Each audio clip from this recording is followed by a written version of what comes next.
guys can be seated. I do want to commend you. So I sent out a pastoral challenge this week asking that some would come and join me in prayer before the second service. And we had a lot of people who hadn't been there before, and I'm thankful for them, but I'm also encouraging you that if you didn't come, you should come join us. As I said in the message, if you're a part of the body, you would have got that, which is what we call members, is that God moves because of our prayers. And he is always connected to his Spirit moving with our prayers. And that's why Jesus, we see, he taught us to pray, but it also says early in the morning while it was still dark, Jesus got up, went to a solitary place and prayed. And so I just want to encourage us to continue in that. Now this morning, we're back in Acts. If you're a guest with us, we are walking through Acts. We call the message series Be the Church because it's not something that just happens on Sunday. We're seeing what they did as the church and then trying to replicate that in what we do. And as we've gone through, if you remember last week at the end of chapter 16, we saw Paul and Silas who were on this missionary journey, and they had given up their rights as Roman citizens for the sake of the gospel. And then when it closed out, it said they went ahead and started off into a journey to somewhere else. And so that's where we are today in Acts 17. We're going to read the whole passage 1 through 9, so stick with me. It says, when Paul and his companions had passed through Amphipolis and Apollonia, they came to Thessalonica, where there was a Jewish synagogue. And as was his custom, Paul went into the synagogue, and on 3 Sabbaths, meaning 3 separate weeks, but Sabbath days, he reasoned with them from the Scriptures, explaining and proving that the Messiah had to suffer and rise from the dead. Now that's really important to catch. That was always Paul's first mission, was to the Jews first. And so he comes to the synagogue, and what he's reasoning with them is all they had was the Old Testament. They didn't have any letters yet from Paul. They didn't have any Gospels yet from Matthew, Mark, or John. And so they had the Old Testament. And what Paul was taking is God's Word, what we call the Old Testament, and the prophets, and all of the places where they prophesied about the Messiah, which means the anointed one, the one that was to come and set them free. Now, in their minds, that was a physical king that was going to come. But the reality, Paul proves and argues with them that this Messiah was not just a king, he was going to suffer. And you see that throughout all of Isaiah. And if you're here with us today, I want you to catch that if you haven't yet understood the gospel, literally Paul preached the gospel solely from the Old Testament, which was, we're all sinners. You see Adam and Eve, all the way till where Paul was, all the way till where we are. We will rebel against the ways of God, and that because of that, we can't come into the presence of God apart from what Jesus did. And he showed through the Scriptures that Jesus was coming to set them free, but in a spiritual sense, not just in a physical sense. Now we know, come Revelation, and we see some stuff happening right now that kind of point to the end maybe coming up here soon. The fact is, we will be victors on this earth eventually, but the fact of the matter is until then, we follow in Jesus' way. And so he suffered, he died, and then he rose again.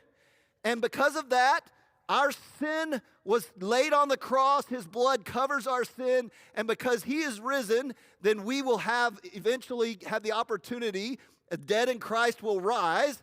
And so he's the Messiah. And it says, this Jesus I'm proclaiming to you is the Messiah.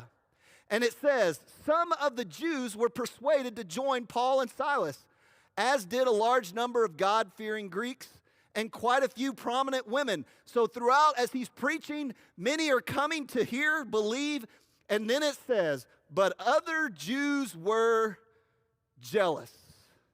So they rounded up some bad characters from the marketplace, formed a mob, and started a riot in the city. They rushed to Jason's house in search of Paul and Silas in order to bring them out to the crowd.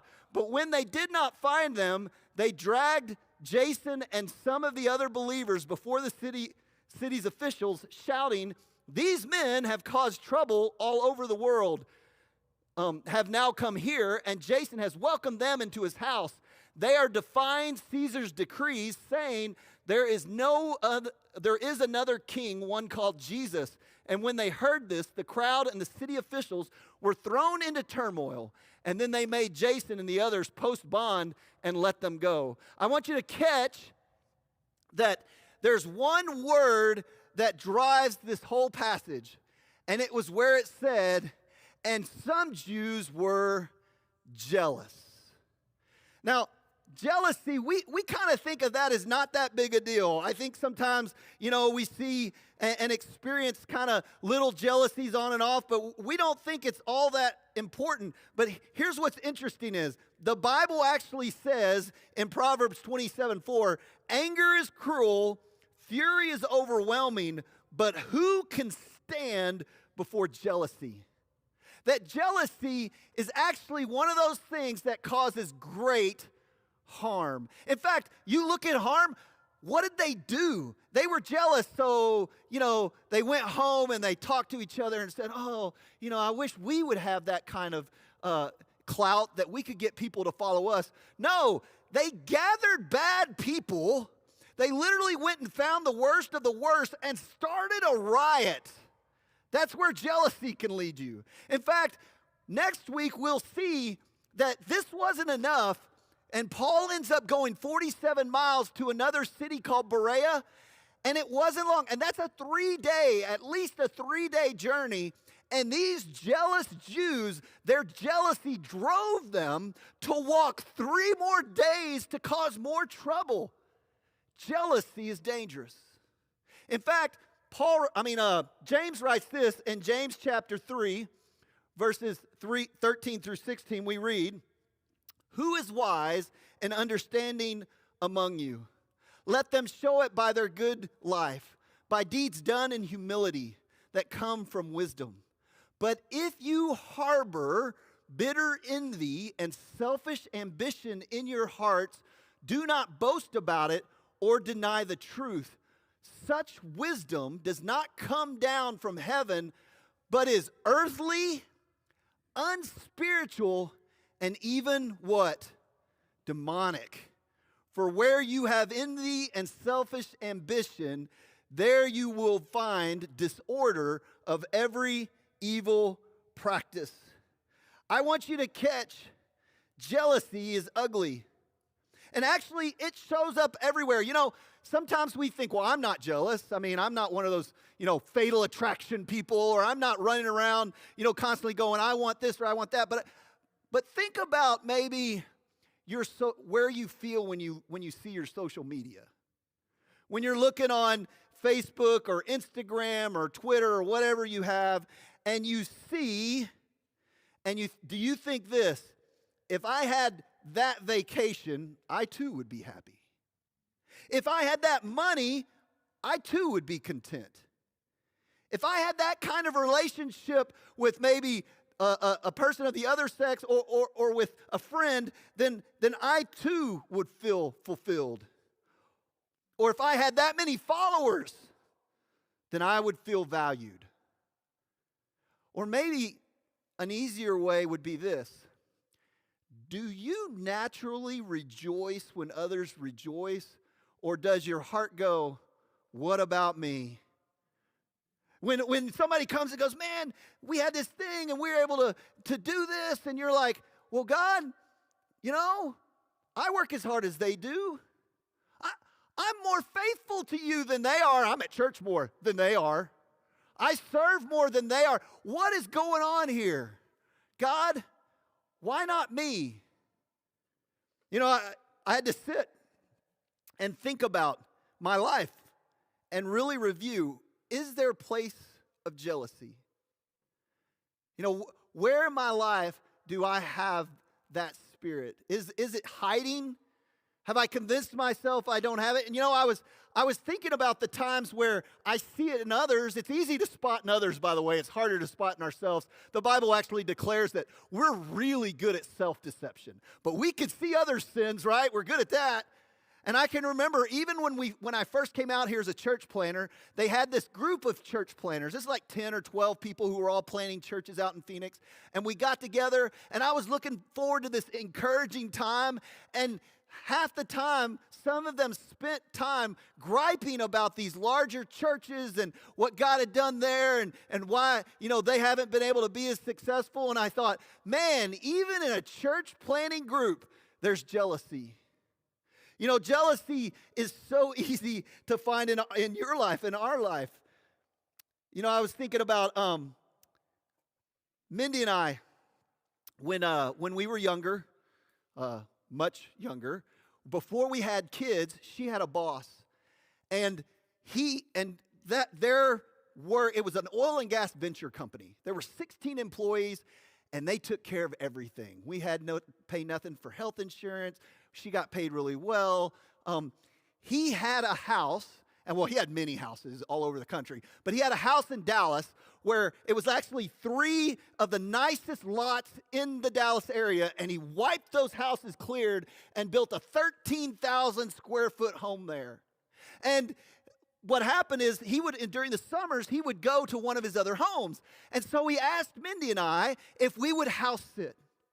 Now, at the time, we were living in what I thought was nice digs. We were in a nice 2-bedroom. There was only 2 of us. We were in a nice 2-bedroom apartment that was like 950 square feet. And I thought, man, we were doing really well. And then we showed up to the 13,000 square foot home. And not only did we get to be in his home, but we get to drive his cars because he's like, well, I don't want my cars, the battery going dead or whatever. So I'm driving, my little car. Now I'm driving like one of those really expensive cars.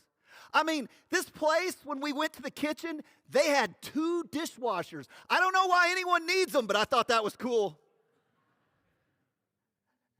In fact, their closet, their closet. Each one of them had a closet, and each one of their closets were bigger than our bedroom. Their pool house was bigger than our entire apartment. And boy, did I want some of that. It was amazing what they had. In fact, we got there and we were house sitting. We didn't have to clean up. Their regular person would come and clean up after us. I was like, this is the life. My wife was like, yeah, this is the life. She doesn't have to clean up after me. And the first year it was like, this is awesome. But then you know what happened? After about 6 weeks of that, we went home. And now my 950 square foot apartment looks like this. Like, how can I possibly live here? And I can remember the second year, we got to do it 2 years in a row. The second year, I had to really struggle with jealousy because they had something that I wanted. But here's what was interesting. As we walked through, we were just kind of going through the house, and there was a partially written book that the wife was writing, and they had everything you could ever want. 2 beautiful kids, all the money in the world, and her book was about her depression. They were not believers. And you realize that what you might see may not be the whole story.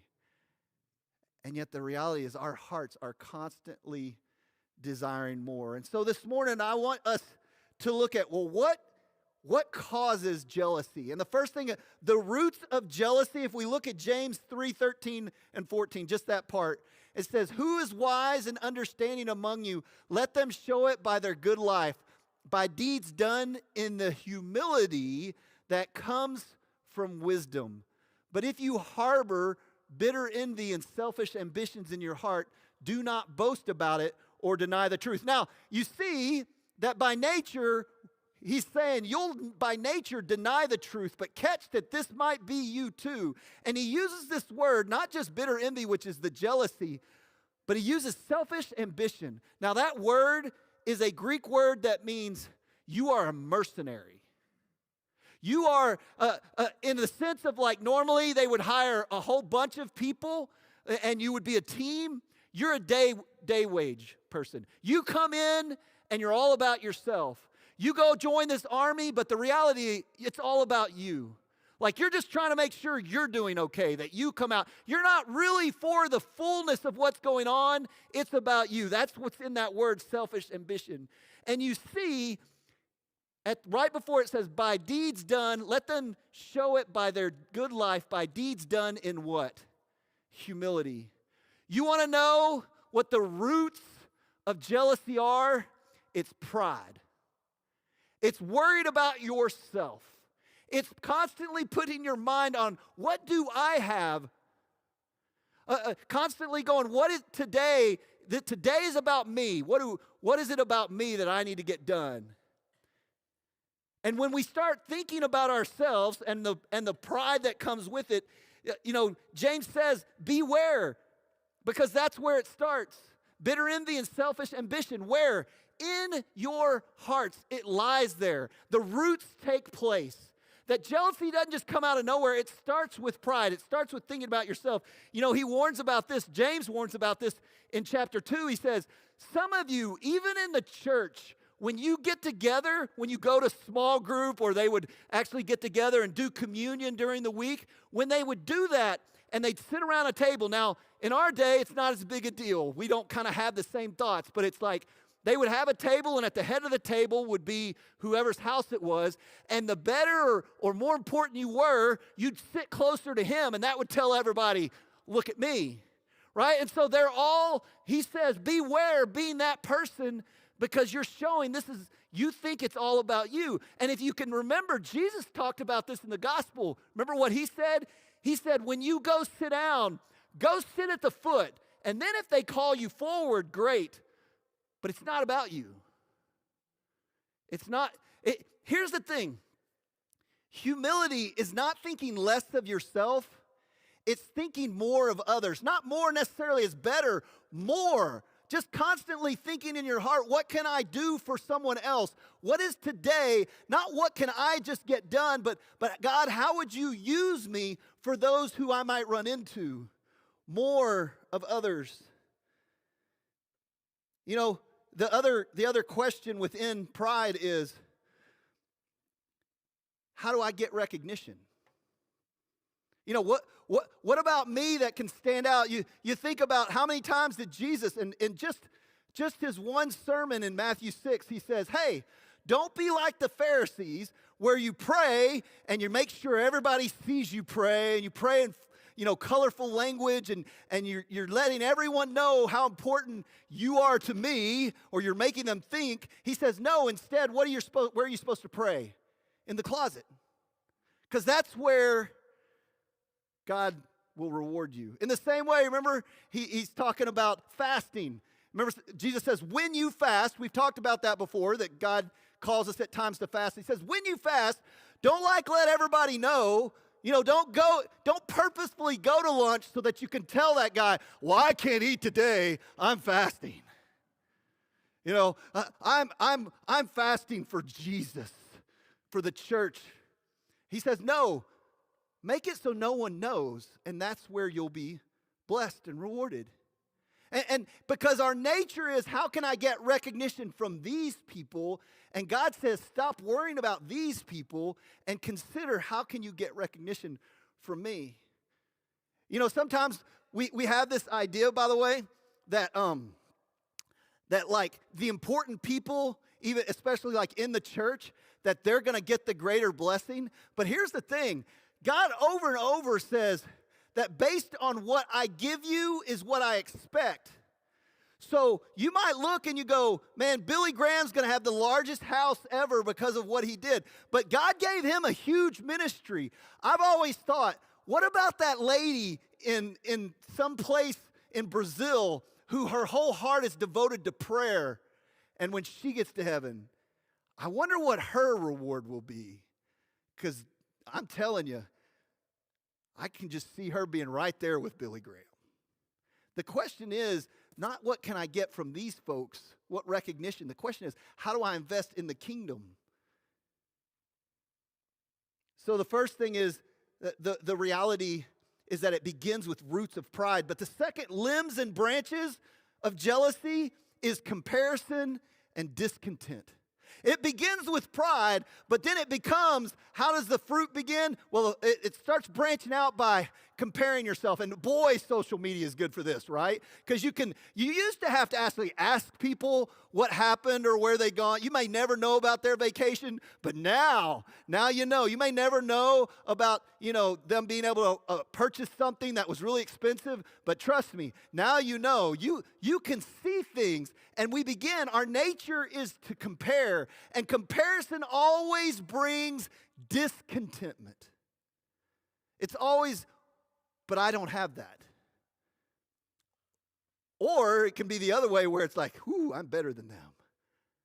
The saddest thing, and it says in Exodus 20:17, from the very beginning in the 10 Commandments, God warns us about this. He says, you shall not covet your neighbor's house. You shall not covet your neighbor's wife or his male or female servant, his ox, his donkey, anything that belongs to your neighbor's Lexus or Mercedes. What are you coveting? What are you desiring? Maybe they, all the things that you go, well, that's not a big deal, but your heart goes, I want that.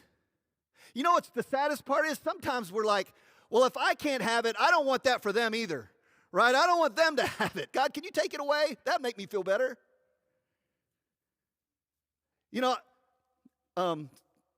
Sometimes my elders have encouraged me to go to church conferences. And church conferences are good overall. But one of the reasons why I struggle at church conferences is because when a bunch of pastors get together, you know what they start talking about immediately? How big's your church? How many people show up? What kind of ministry do you have? Are you what's your YouTube page? How you doing there? And the reality is, it just causes my heart to start comparing. And I don't even like to be put in that position because I know my heart wants to go, where do I line up? And trust me, if I feel that way, I know we all can get there. It's so easy to be in groups, and sometimes the groups cause us to go, what about me in comparison to them? In Philippians 4:11 through 13, Paul writes this: I know what it is to be in need, and I know what it is to have plenty. I have learned the secret, and that's the key there, by the way. It's not easily learned. I've learned the secret of being content in any and every situation, whether well-fed or hungry, whether living in plenty or in want. I can do all of this through him who gives me strength. Now, here's what's funny is, a lot of times, this is another one of those verses that sometimes we take out of context, and you see on somebody's kitchen, in their kitchen, it says, I can do all this through him who strengthens me, and when they use it, they're talking about like, I'm going to be victorious, or I'm going to win this, or I'm going to, start a big business. And yes, God can do that. But when Paul's using it, he's talking about God has to strengthen me to be content. The very thing that discontentment and comparison is the branches that lead to the fruit of jealousy. And Paul says, I felt that, I know that, and on my own even, I can't be content. But you know what the secret to being content is? Doing it through God who strengthens me. That by myself, I'm going to look and I'm going to think. And literally, when I go to conferences, sometimes it's like, Lord, keep my mouth shut. Lord, help me hear you and not comparison for man. Lord, help my heart remember not to be discontent, because the secret of any situation, you want to not have those branches, it's by learning to be content. The third is actually the fruit of jealousy. Remember, we read that in James 3:16. What's the fruit of jealousy? For where you have envy and selfish ambition, there you will find disorder and what? Every evil practice.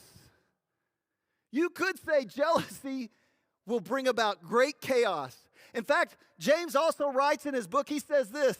He says, you know why you battle with others? You know why you have wars? It's because you want what you cannot have. Does that not describe this world? Name a war that was not started by someone who wanted what they couldn't have. Name a relationship and enmity with somebody that doesn't happen because they want something that they can't. They look at what you have or what someone else has. You know, maybe within families, you think relationships. Maybe you were the child and in your mind, your parents loved them the most. Or your mom loved her the most. And you're like, man, that just wasn't fair. And you've had bitterness ever since. And the reality is, you can't do anything about that. But you can recognize I need to do something about my jealousy because it will lead to every evil practice. Think about all the murders. They say the majority of murders happen because of jealousy. Either relational jealousy or I want that and I'm going to get it. You think about Cain and Abel. That Cain and Abel brought gifts to God, and God accepted Abel's gift, but it says he didn't accept Cain's gift, and it says that Cain went and brought a better gift next time or changed his heart. No, it says, you know what? If I can't win, I'm just going to kill that guy. I don't care if he's my brother or not. Jealousy, every evil practice. Remember, we read that at the beginning where Proverbs, where it says, anger is cruel and fury overwhelming, but who can stand before jealousy? In fact, it also says in Proverbs 14:30, a heart at peace gives life to the body, but jealousy rots the bones. Now you might go, well, is that just, a metaphor? I'm going to tell you this. If you read and understand that God made our bodies to where when our hearts are against Him, when we have bitterness, when we have anxiety, do you know what happens to your body? Just think about anxiety when you don't have peace. What's the doctor say? You got to stop being anxious. Why? Because your heart goes up, your blood pressure goes up, your cortisol happens, your body begins to fall apart. Why? Because you don't have peace. This says that literally jealousy rots the bones. If you live out in bitterness, what do we know happens? Literally, some of us are sick because we've chosen jealousy. It is something that not only destroys others, it destroys yourself. So here's the question, or the final question. What do we do to fight against jealousy? Well, first you have to be honest with yourself. You have to sit down and go, am I jealous? And you have to be willing to let the Holy Spirit go, yes. Right? Our nature is like, oh, I'm good. I don't hate anybody. I'm not jealous of anybody. But to really be able to be introspective and say, Lord, am I jealous? But the first thing, we're going to go backwards. So what happens in the end, we get fruits of jealousy, which are all those things. How do I stop my fruit from being destructive? As soon as that sense of discontentment and that sense of comparison happens, I need to be thankful. I need to purposefully stop and instead of think what I don't have, remember what I do have. Man, we are so quick to see what we don't have. We are so quick to recognize what others have and what we don't have. But here's the thing is, you don't have breath apart from God. If you're a believer, you don't have eternal life apart from God. Everything that ever happened in your life that was positive is because God let it happen or gave it to you. To be thankful, like you may not have the newest car, but do you have a car? There's a lot of people who have nothing. Your house isn't as big as theirs. Do you have a house? My 950 square foot apartment, that was a true blessing from the Lord. You know what the biggest blessing from that was?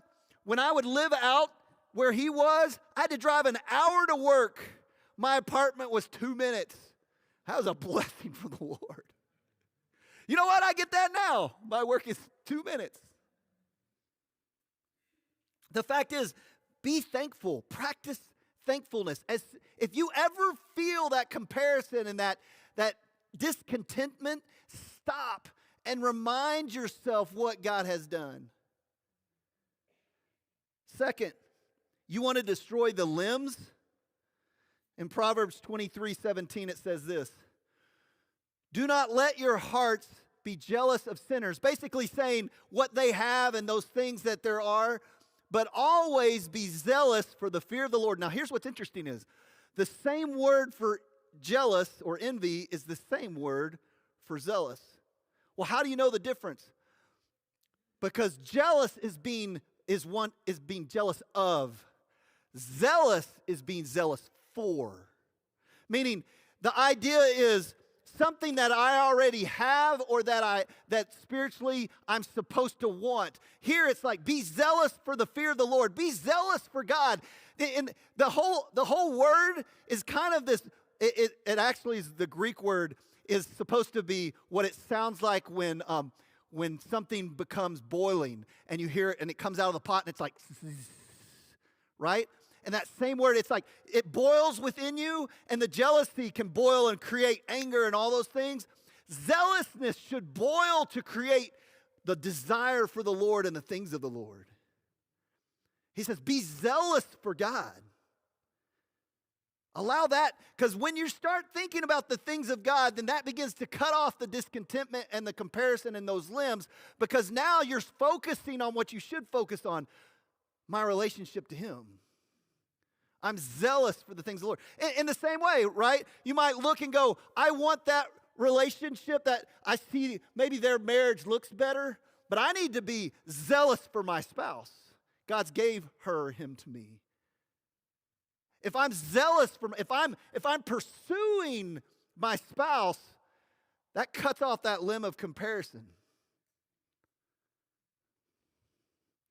So being zealous for the Lord. And what does that look like? Well, sometimes that looks like you just got to stop and you got to get in the Word and you got to pray. You got to spend time with the Lord. You know, you can't claim zealousness if you're not really pursuing. Like, I can't say I'm zealous for my wife if I never actually pursue her, do anything with her. Being zealous is an idea of truly pursuing those things. And lastly, you want to destroy the roots of pride? Choose humility. In 1 Peter 5:5-6, we read this. Peter writes, all of you clothe yourselves with humility towards one another, because this should put fear into our hearts. God opposes the proud, but shows favor to the humble. Humble yourselves, therefore, under God's mighty hand, that He may lift you up in due time. I want you to catch this. Humility is not a fruit of the Spirit. Did you see that? This is not allow the fruit of the Spirit to grow in you. This is you choose. You put on. Now, we're going to do this, as Paul had talked about before, in the power of God, right? Knowing that God can do it because our nature is not humility. Well, our flesh isn't. Our new nature that we received is humble. The question is, what will you live in? This is the challenge. It's not just allow humility to eventually show up. It's choose it. I'm going to choose others. I'm going to purposely put others in my life and raise their importance. When I wake up in the morning, my first thought, if it's all about me, I'm probably not choosing others. God, how can I be useful to my community? How can I be useful to the people around me? God, when you're seeking God in the morning, God, is there anyone I might encourage today? God, is there anyone that you might call me to help that I haven't really thought about? Choose humility. And yes, our new nature is for that. And yes, the promise is, in the same way that we saw Paul say that Christ can give me strength to do all things, He can give us strength to humble ourselves. Now, I once heard somebody actually pray, Lord, humble me. And I stepped back. I wouldn't encourage, maybe you really struggle with humility and you want it and you're like, I'm going to pray God to give me that. Okay, But I think it'd be better if you just choose it on your own. Because I've seen when God has to humble me, and it doesn't look pretty. So I encourage you to choose humility. And then we close with this in James 3:17. We read this at the beginning of the service. We see that wisdom of jealousy. We see that, because the quotation marks in it, the wisdom of jealousy that creates all the evil. But James closes it, but the wisdom from above is first of all pure. It is also peace-loving, gentle at all times, willing to yield to others. Remember, we talked about that last week. Willing to give up my rights, willing to give up my comfort for others. It is full of mercy and the fruit of good deeds, and it shows no favoritism and is always sincere. This morning, as I've talked, has God given you a clarity of maybe some place where you've been jealous? Maybe it's a neighbor, maybe it's someone on Facebook, maybe it's a family member. Maybe you're jealous for or jealous of something someone else has. Maybe you're in a club or a community group or even a small group, and somebody who is, when they show up, everybody goes, oh, and when you show up, it's like, yay. And you're jealous of that? You know what? God's made you in your way, and you don't have to be the person. And you can learn to be content, and you can still serve others. Because here's the thing is, the investment in the kingdom is what's really going to matter. Am I okay with that? Do I need to be recognized? You know, it's so easy to desire to be known. One time, I remember, this is 5 or 6 years ago, and been in church planning for 10 years, and we were still, around 120 people or so.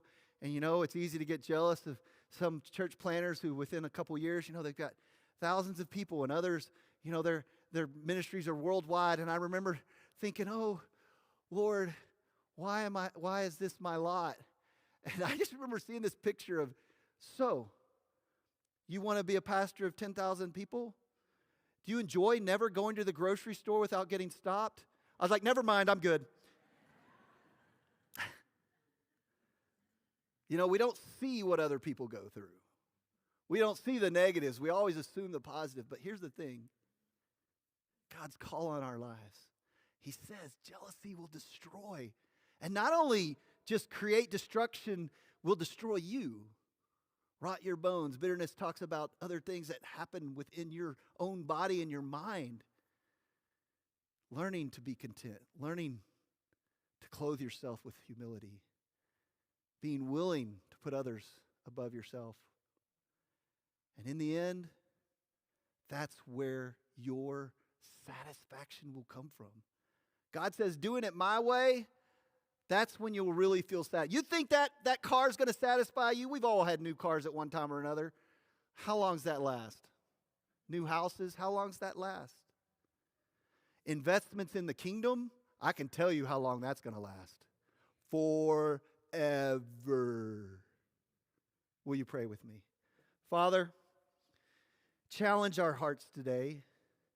God, may we be introspective and be honest. May we not deny the truth that there might be places in our hearts where we discover right now, where you're pointing to us, a family member, a friend, somewhere that we're still jealous of. God, help us.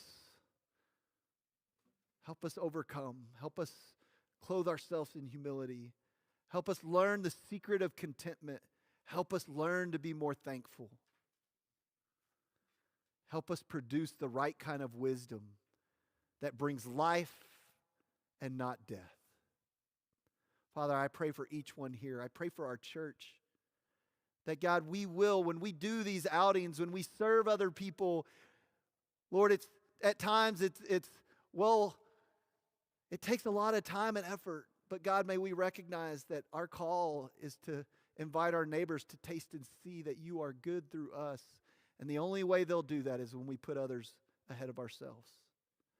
God, may we not be afraid and think we won't be blessed, and know that, God, we can trust you, that you see all things and know all things. God, help us. And we ask all this in Jesus Christ's name. Amen.